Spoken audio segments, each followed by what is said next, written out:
Hello, hello, hello, everyone. Welcome to all who have joined our webinar to launch the first Australian online training module on LGBTIQ plus displacement and settlement. My name is Ryan Figueredo. I use the pronouns he, him. I'm calling in from India. It's pretty early here. And I'm really pleased to be here with all of you for this, the launch of this module, building service capacity to work with LGBTIQ plus forcibly displaced people. Before we all begin, I would like to acknowledge that FDPN work is being done on the traditional lands in Australia. I pay my respect to Indigenous elders, past, present, and emerging. I encourage all of you in attendance to acknowledge in the chat whose lands you are joining from today. I would also like to acknowledge the lives of LGBTIQ plus forcibly displaced people. We think of those who are currently in unsafe conditions or on their way to safety. We also remember and mourn those who have lost their lives searching for refuge. We have a really exciting lineup of speakers with us today, and I specifically want to thank Todd Fernando, the Victorian Commissioner for LGBTIQ plus communities, colleagues from the ACT government and Commonwealth government, LGBTIQ plus people with lived experience of displacement, and all of you who have joined us today. We will first hear from our speakers and have a demonstration of the module. We will also have time for questions, and we will officially launch the training module. There is a Q&A function at the bottom of your screen.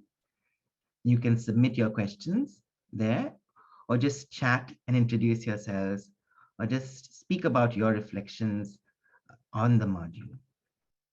Also, please spread the word widely. Tweet, Instagram using the hashtag LGBTIQ settlement and tag all of us. You can see the handles on your screen now. In a follow-up to this webinar, you will receive a link to access the training as well.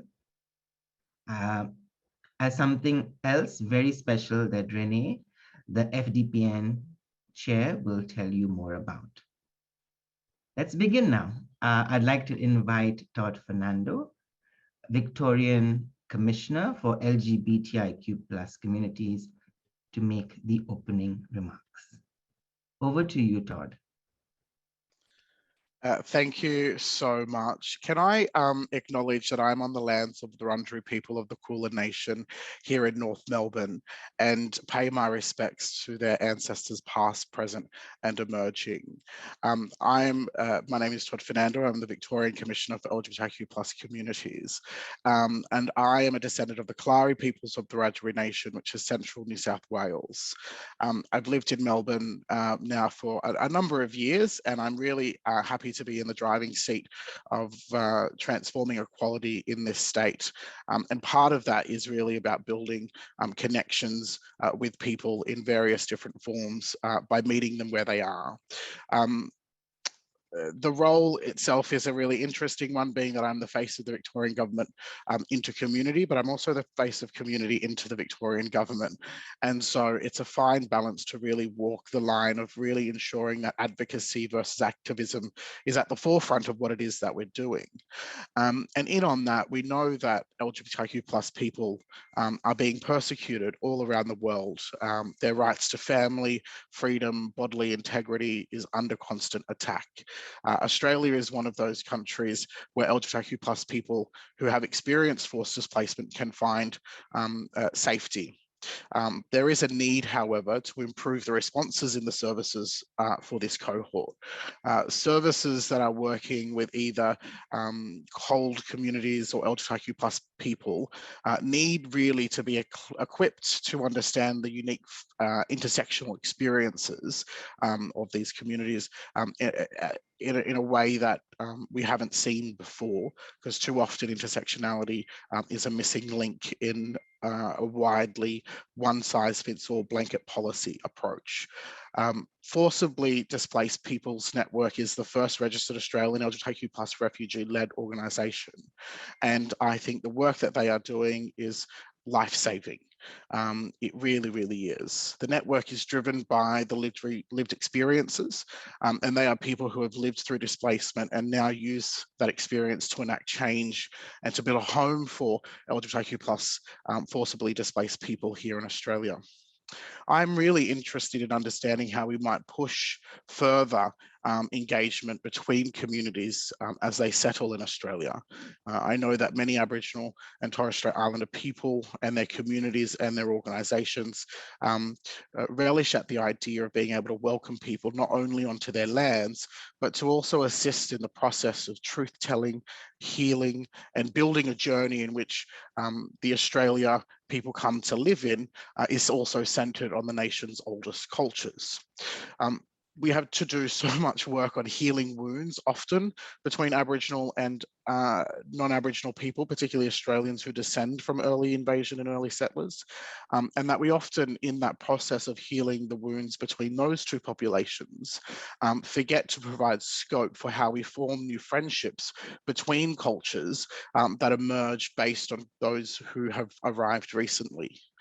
While this is no doubt going to be a long process, we must begin to shake the tree to start the roots of harmony to occur now. And to achieve this, we all must play a role and put some effort into playing that role. In Victoria, we are starting with treaty discussions, as well as the role of the Europe Justice Commission to start the process of truth-telling.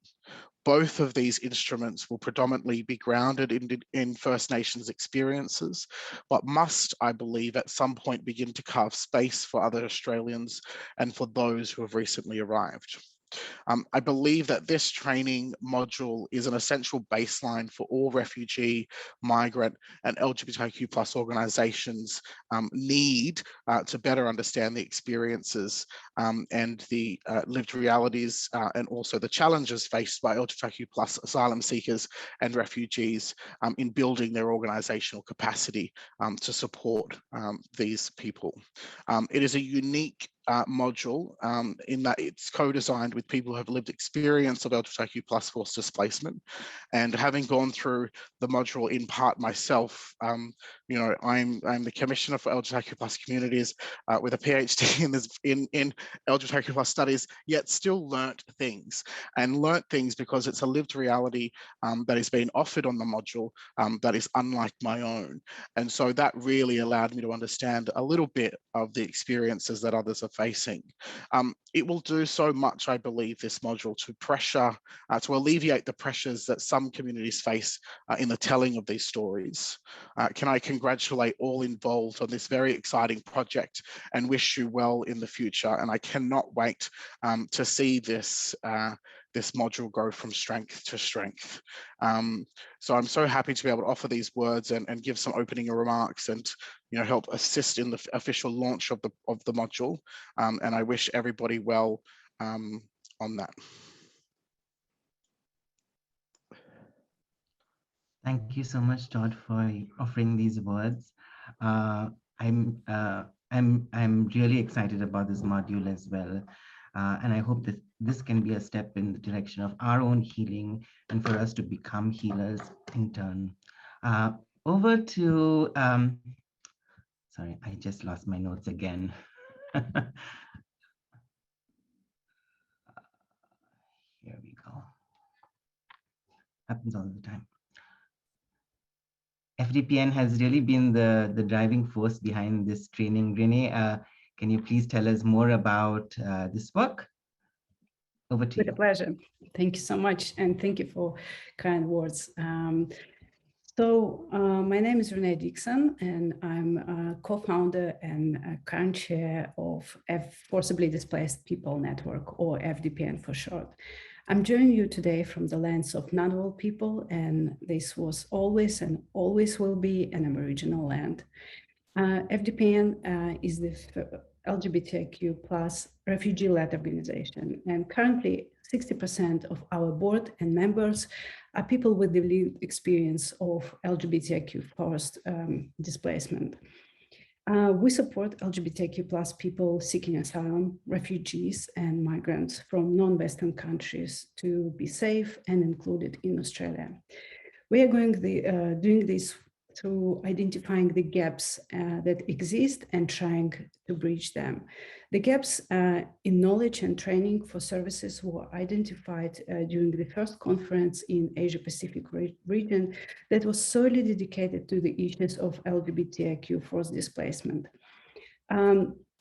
We work with the services to help them to build their capacity and to meet the needs of these communities. I encourage you to visit our website and read our 2021 impact report.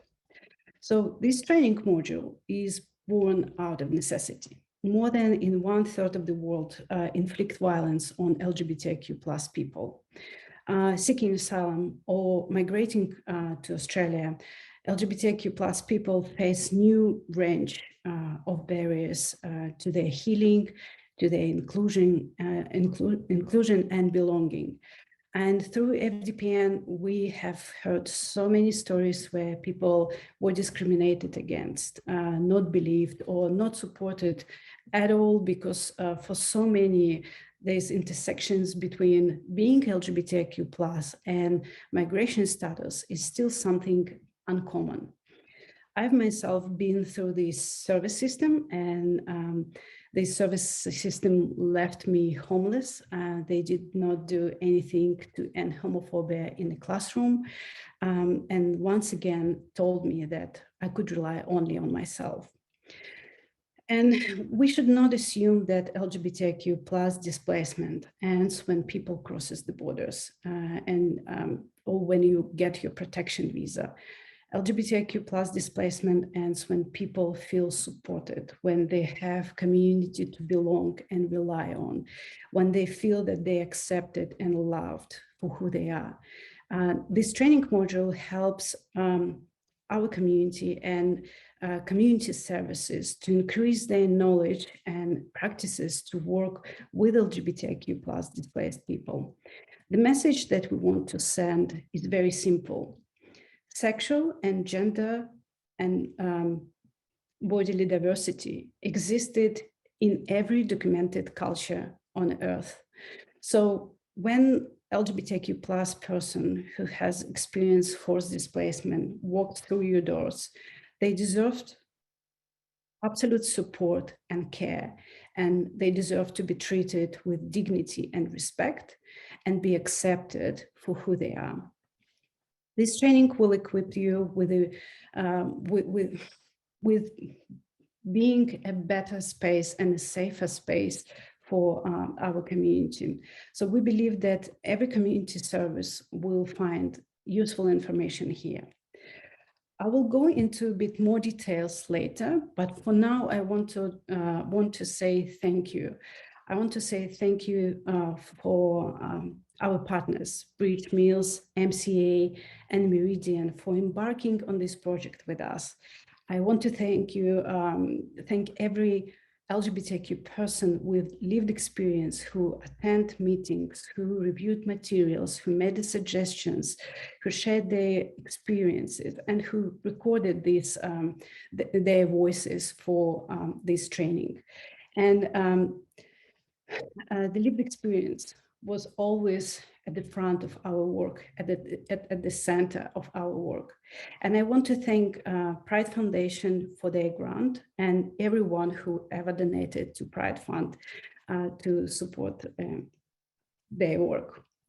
I want to thank Tina Dixson, our former chair and a co-founder, for driving this work before she left FDPN. Lastly, I want to thank every single person who engaged in this project.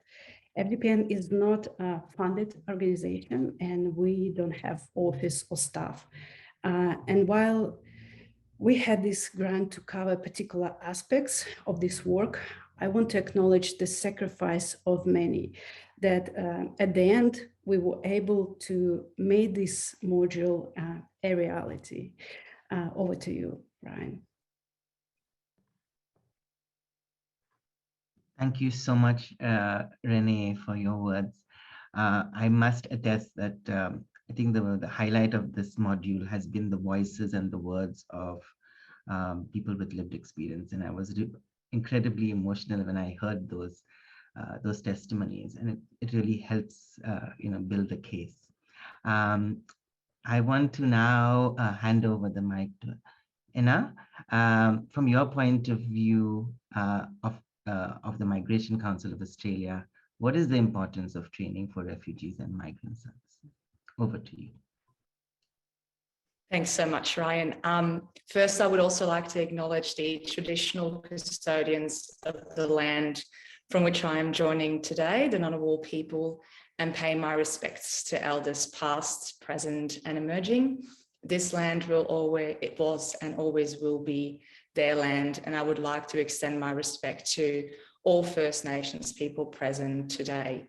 I would also like to acknowledge and thank all organisations that collaborated to create this valuable training course, with a very special thank you to Renee and Tina and all members of the FDPN's LGBTIQ+ refugee advisory group and LGBTIQ+ forcibly displaced peoples for sharing their knowledge, their expertise, and their experiences. And before I go on to answering your question, Ryan, I would also like to extend a warm welcome to the Victorian Commissioner for LGBTIQ+ communities, Todd. So welcome, Todd.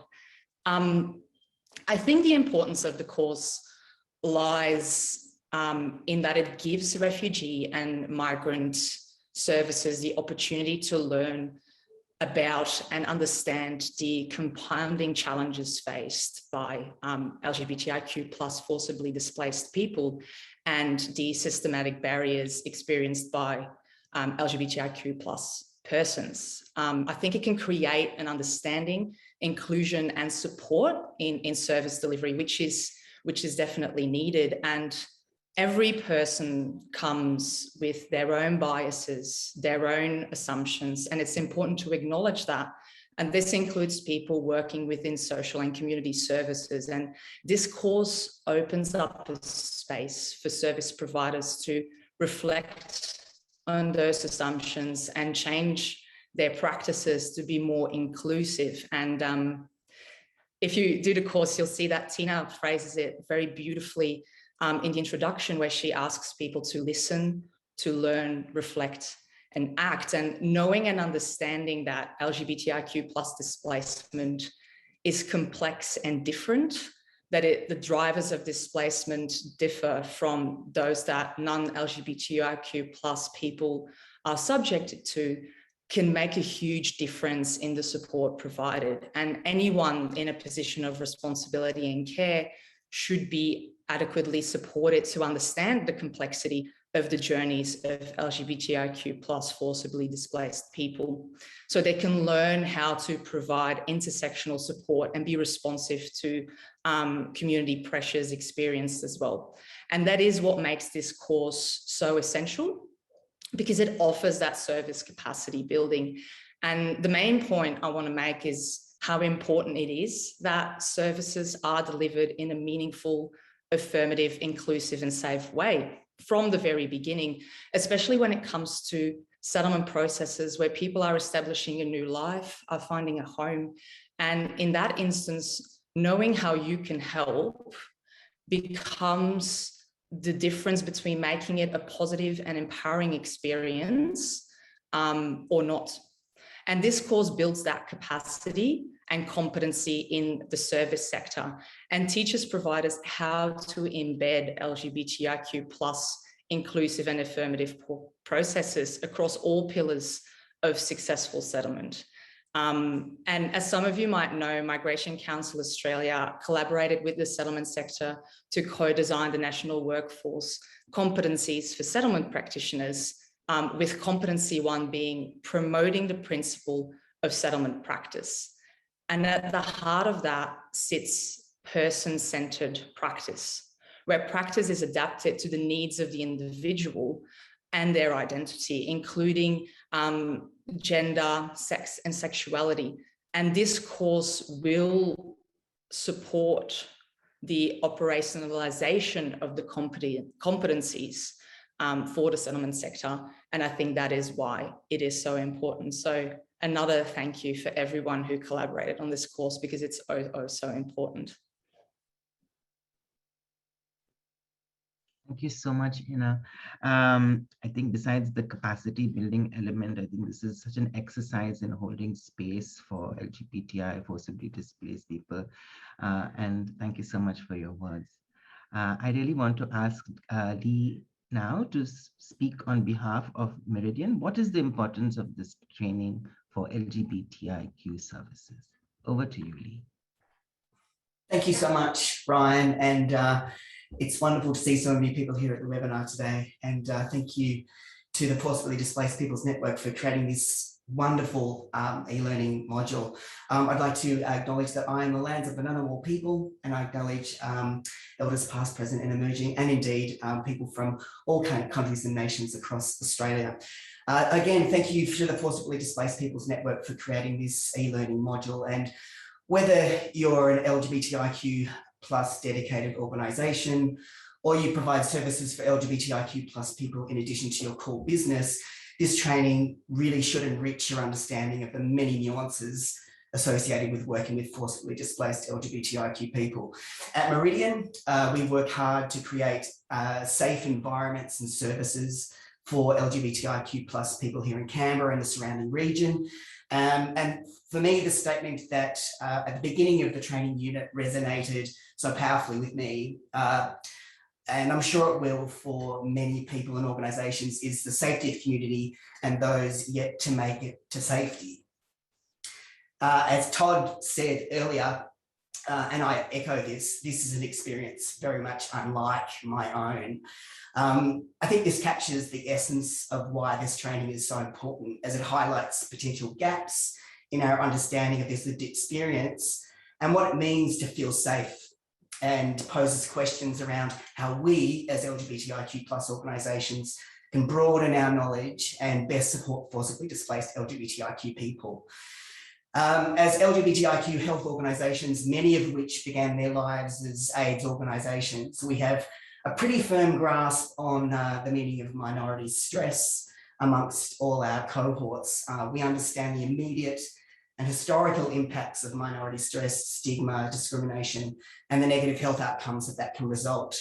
What this e-learning experience tells us, and indeed tells me, is that for forcibly displaced LGBTIQ plus people, this is compounded by experiences of persecution, ongoing violence and uncertainty.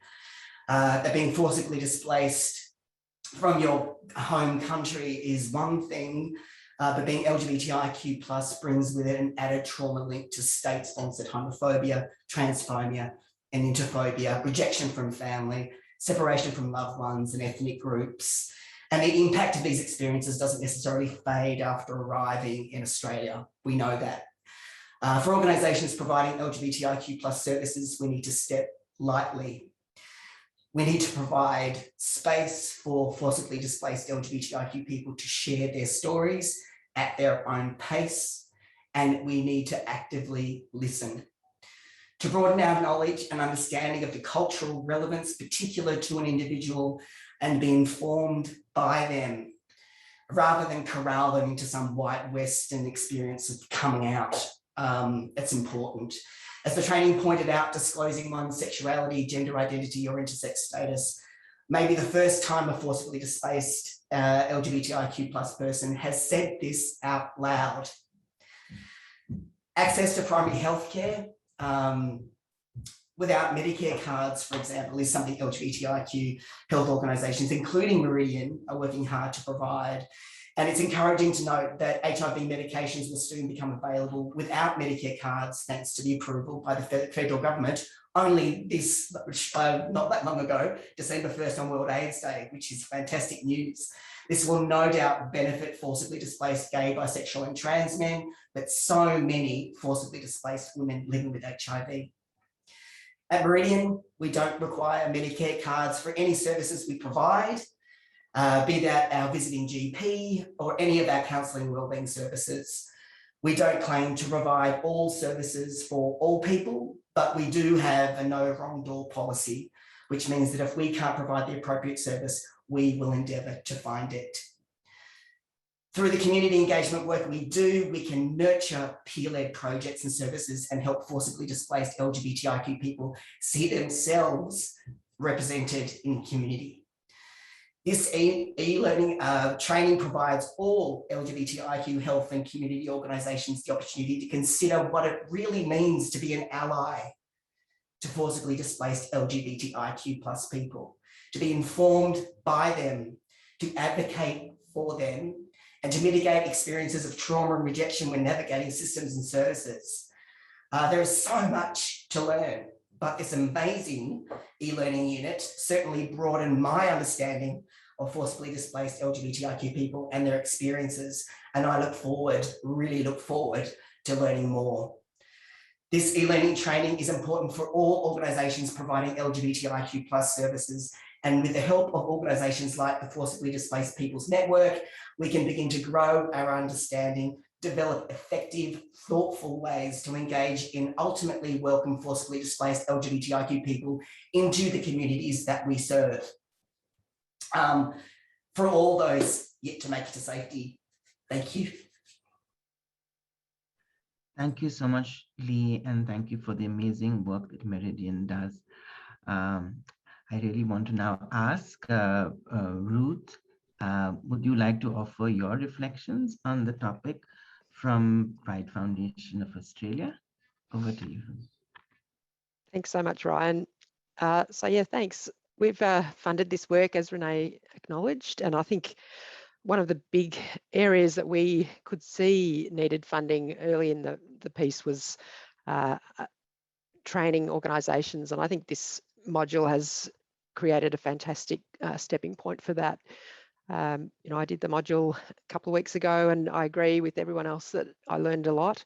I especially love the lived experience voices in the module, and I think they've done that really well with a safe aspect of producing those voices without necessarily needing to see faces, so you know people could still retain their confidentiality and feel safe in doing that. But there were so many people who talked about their experiences, which was so powerful. As a health provider, you know, I really needed to understand that from their perspective and to be able to create a safe space for them.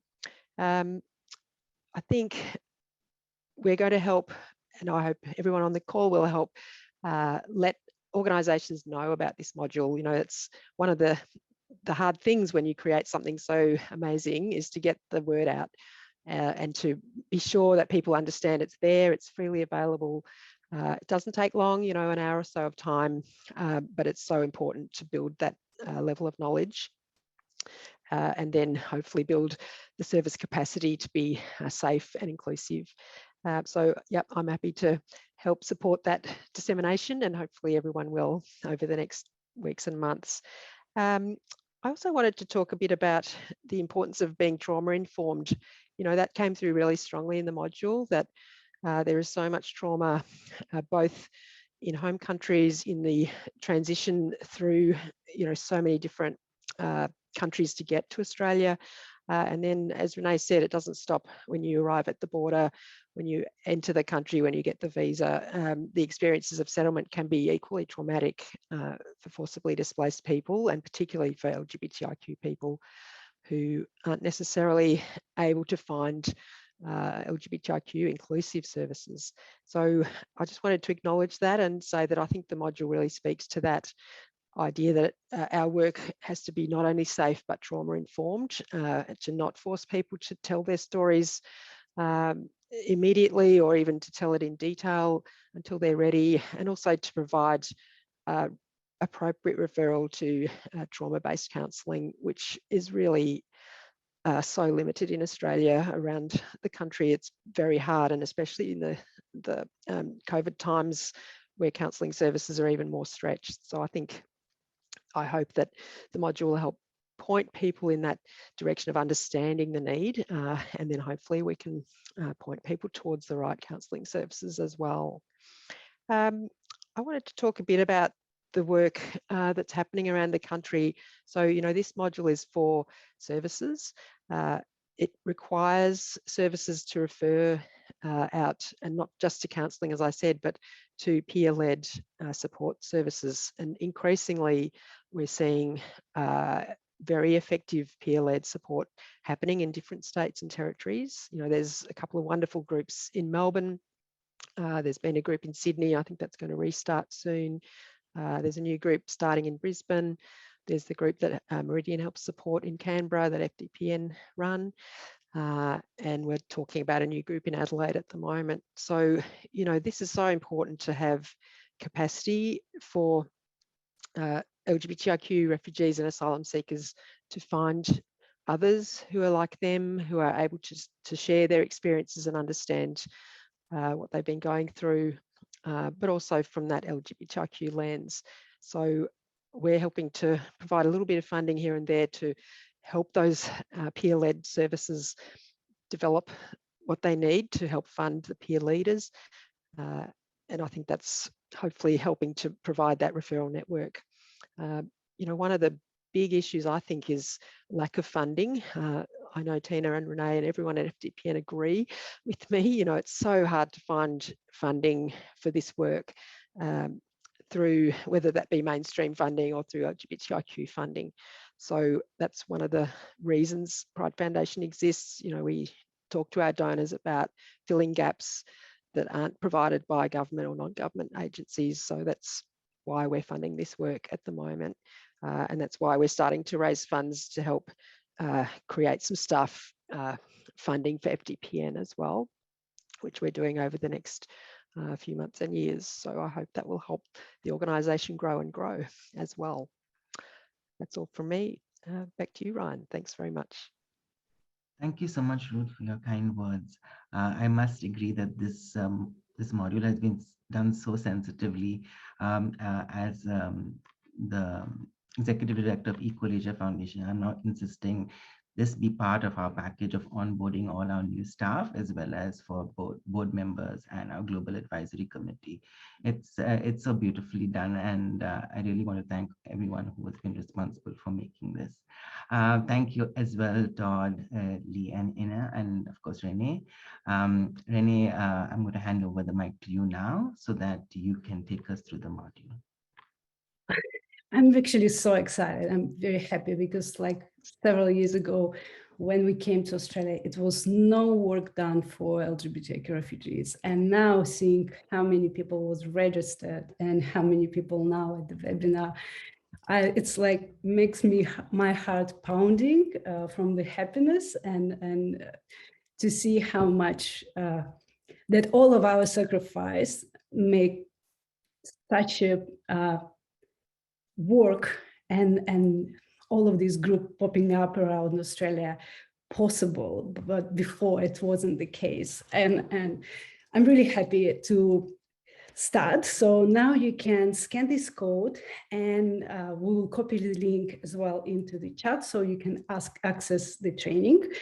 And I wanted to show you around. So you will need to register with your email and you will be able to retake this course as many times as you want or need.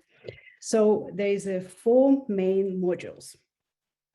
And first module, it will be on a key terminology and on the drivers of the displacement. And then we will go to the part of the experiences in Australia. And the last part, it will be about the tools and tips for services, how to better support LGBTIQ community. So you can skip a whole module, but you will not be able to skip these sections within. So there is activities that will encourage you for self-reflection or some immediate tests.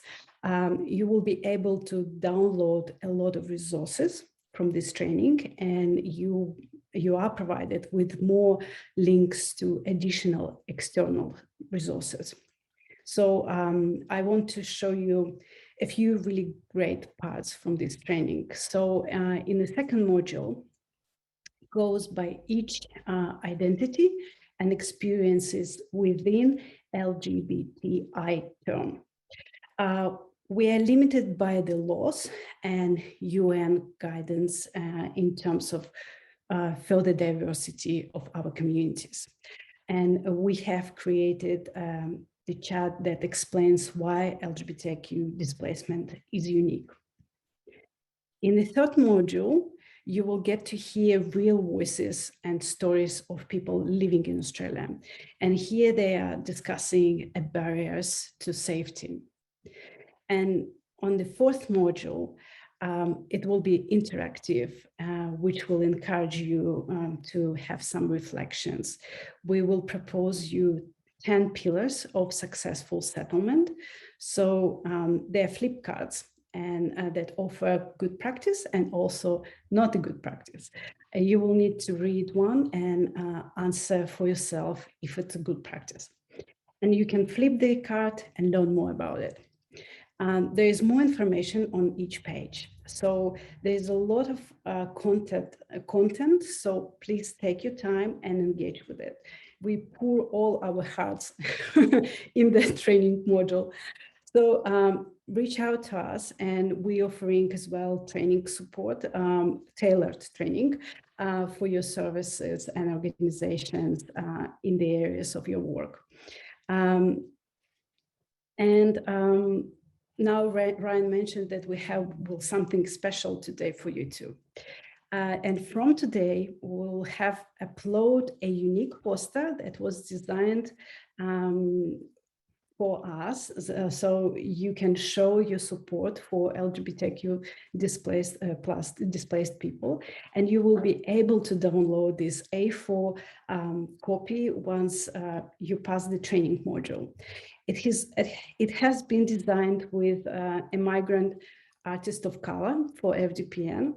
And in coming week, we will be releasing a limited print for these posters that will be able for a donation. And here there's a poster, and I really love it. Yeah, thank you, all of you. And once again, thank you so much for being here and taking this time to learn more and to create better support services for our community, because it's really can save our lives. And Ryan, over to you. Thank you. Thank you so much, Renee. And don't you all agree that poster is really beautiful? Thank you so much again, Renee, for demonstrating the module to us. I really want to encourage everyone on this call to do this. 1 hour flies very quickly, and you'll really enjoy doing the module. We have some time for question and answers now, and you can use the Q&A or the chat function.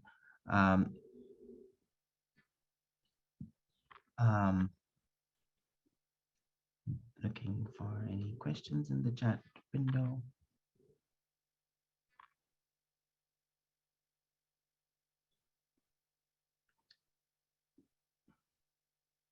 There's a question, Renee, for you. Can you stop and start the course, or do you need to do it all at once?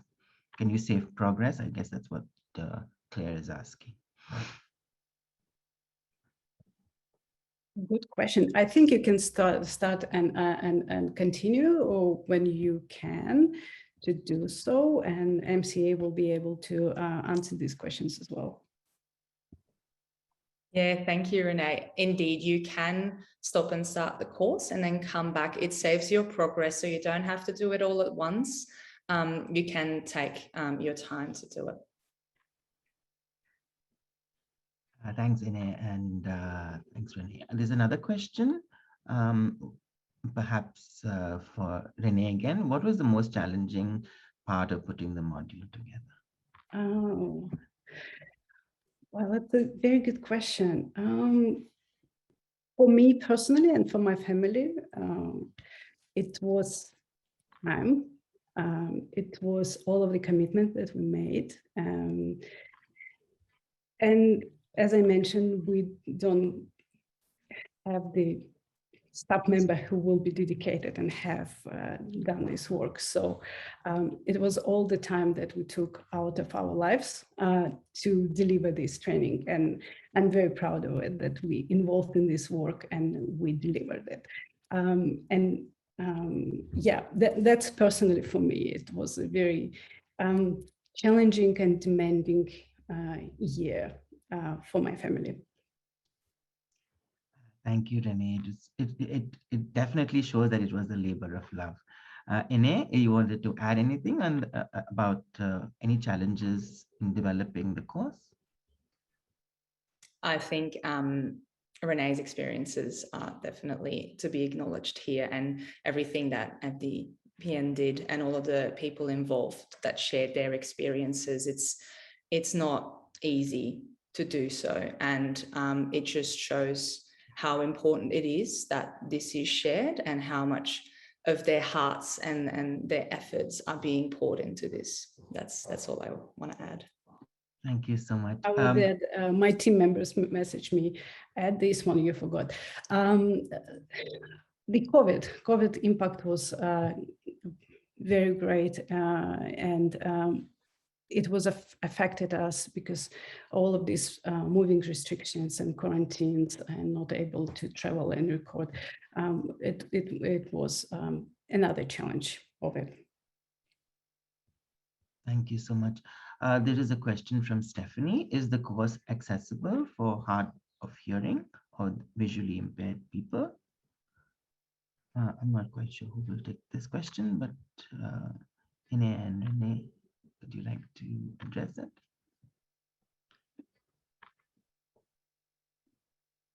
Sure.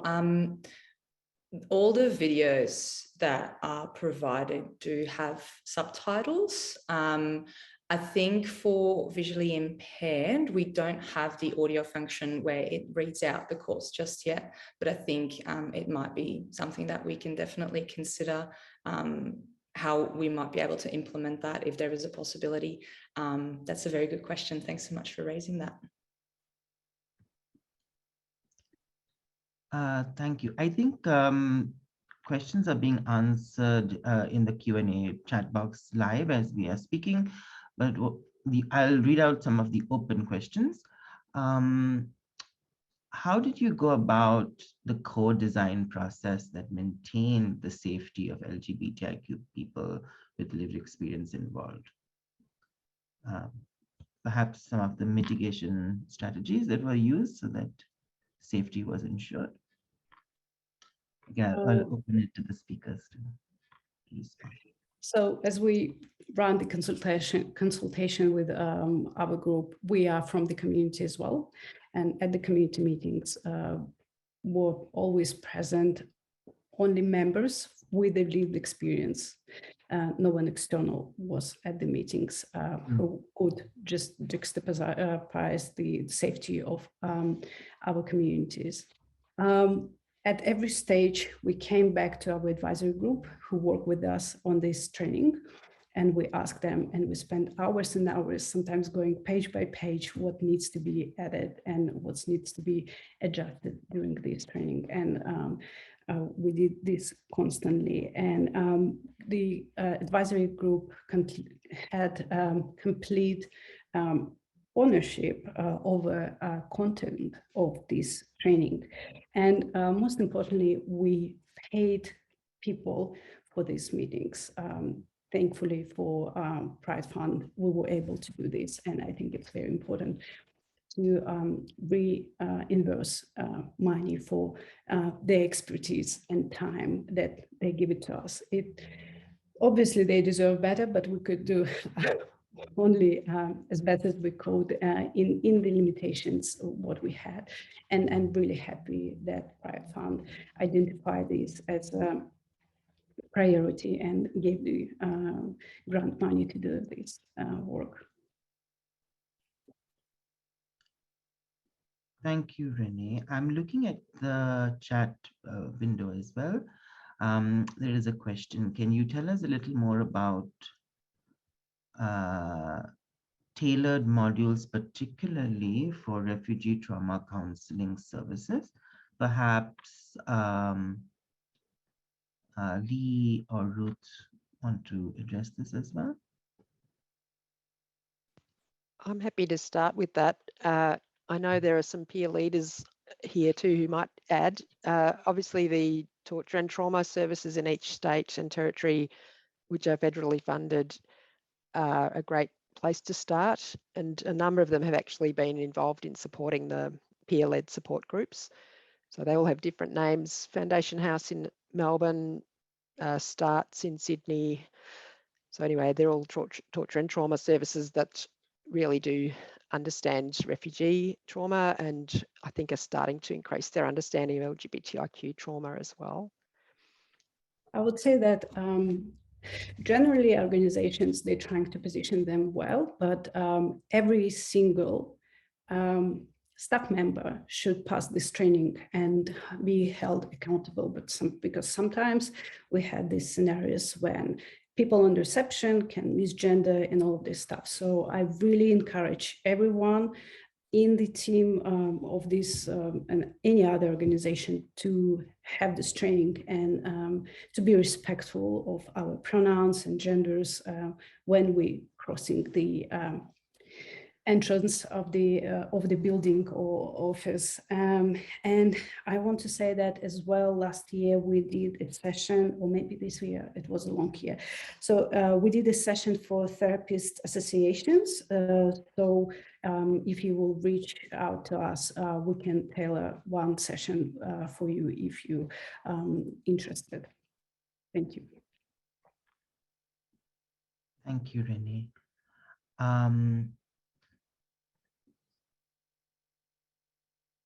Yes, I mean, we can continue to ask any questions that you might have by emailing admin@fdpn.org.au.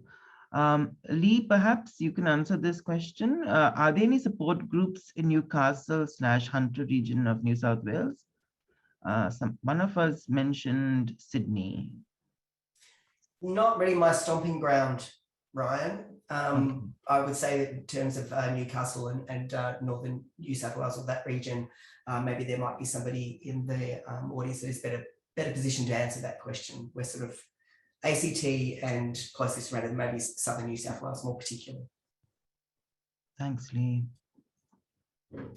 I would say that we LGBTIQ forcibly displaced people sometimes can be scattered all around Australia, and it's very depends on job opportunities or how and where we feel more safe. We have some couples who moved from Victoria, Melbourne to other very regional and remote areas because they feel more safer there because they don't have anyone in that small town from their ethnic community. And we would no way to know about them, but they step forward and identify themselves and connected with us. So now we know that anyone who is in there will be able to come and get support and have a chat with them. So it's very important to sometimes take a proactive step and identify yourself, where are you located. And so we often have online trainings. So for example, last year with Meridian help, we organized 3 days, 4 sessions for focused on mental health. And that was a great support for our community. Then we did the training about online safety, and we have more and more plans to do more events online. So doesn't matter where do you locate, you still have a chance to stay connected and know more about work and feel the support of your community. But please refer, message, and we're always happy to connect with people in different places. Thank you. Thank you so much, Renee. We will wait to see if we get any more questions, but if that is all, those are all the questions. I just wanted to thank all the speakers again for your time. Thank you to the wonderful team who made this resource available to all of us. I hope this is this is like a kind of a jumping point to do more intentional work with LGBTI forcibly displaced persons. And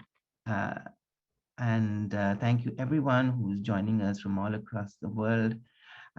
This is going to be recorded on YouTube, so you can always come back to this conversation and listen to this recording.